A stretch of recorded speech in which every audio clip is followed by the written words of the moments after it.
కర్నూలు జిల్లా ఆదోనిలోని sub collector కార్యాలయం వద్ద సిపిఐ పార్టీ నాయకులు ధర్నా నిర్వహించారు. అర్హులైన వారికి ఎటువంటి షరతులు లేకుండా రేషన్ కార్డులు ఉన్న ప్రతి ఒక్కరికి ఇళ్ల పట్టాలు ఇవ్వాలని డిమాండ్ చేశారు.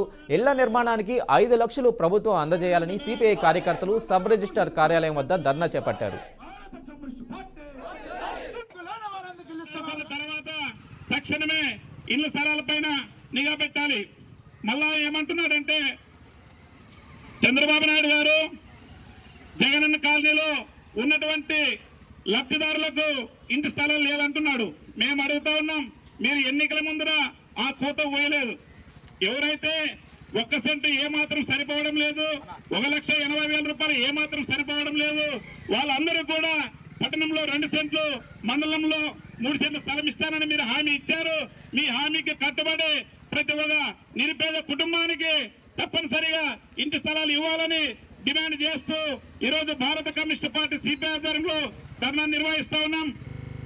రాష్ట్ర వ్యాప్తంగా భారత కమ్యూనిస్టు పార్టీ